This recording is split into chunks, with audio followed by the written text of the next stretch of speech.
The alchemist, कहानी के रूप में समरी। भाग 1। सपनों की पुकार। अंडालूसिया की पहाड़ियों में, जहां आसमान दिन में नीला और रात में तारों से भरा रहता था, वहां एक नौजवान चरवाहा रहता था।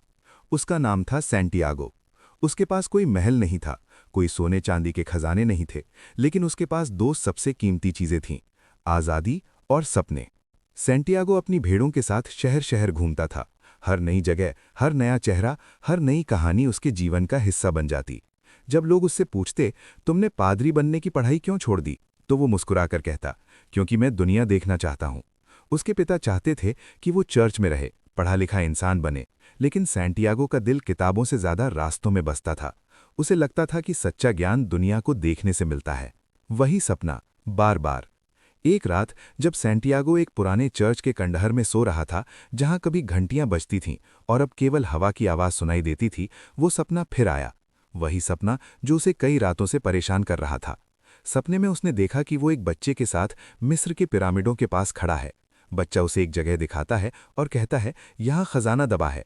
हर बार सपना वहीं खत्म हो जाता। सैंटियागो जाग गया, दिल तेज धड़क रहा था। आखिर ये सपना मुझे बार बार क्यों आ रहा है, उसने खुद से पूछा। वो मानता था कि सपनों का कोई मतलब होता है, शायद ये सपना भी कोई संकेत था। सपनों की भाषा। अगले दिन वो एक बूढ़ी औरत के पास गया जो सपनों की व्याख्या करने के लिए मशहूर थी।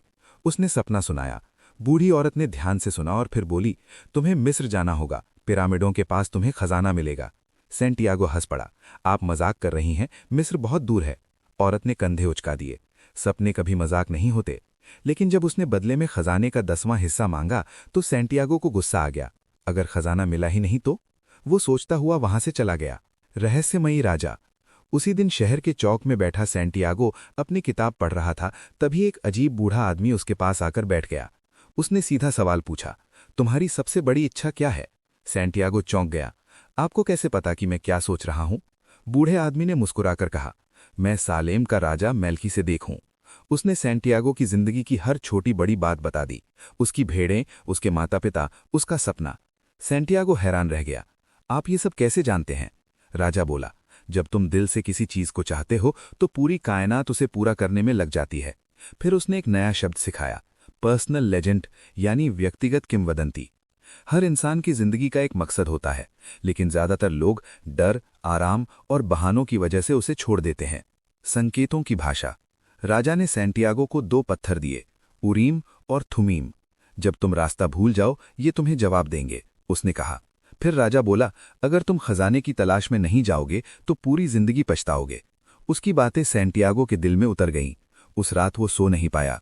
भेड़ों की आरामदायक जिंदगी और मिस्र का अनजान सफर, दोनों के बीच उसका दिल फंसा हुआ था।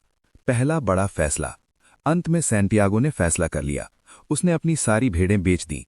जब वो बंदरगाह पहुंचा तो दिल में डर था, लेकिन आंखों में चमक भी। अगर मैं डर के आगे झुक गया तो मैं कभी अपना सपना नहीं जान पाऊंगा, उसने खुद से कहा। जहाज चला, स्पेन पीछे छूट गया और एक नया जीवन शुरू हुआ। ठगा गया सपना। अफ्रीका पहुंचते ही उसकी सारी उम्मीदें टूट गईं।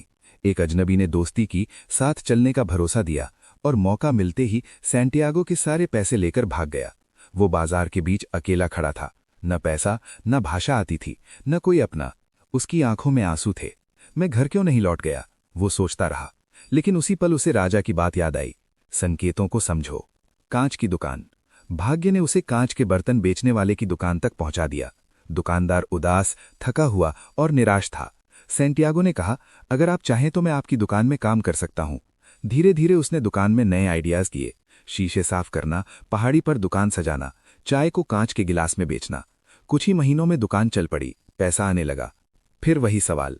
अब सैंटियागो के पास 2 रास्ते थे। पहला, पैसा लेकर स्पेन लौट जाए। दूसरा, सपना पूरा करने मिस्र जाए। कांच की दुकान सुरक्षित थी, सपना फिर से दूर और डरावना। लेकिन दिल अब भी पिरामिडों की ओर खिंच रहा था। यही भाग 1 समाप्त होता है।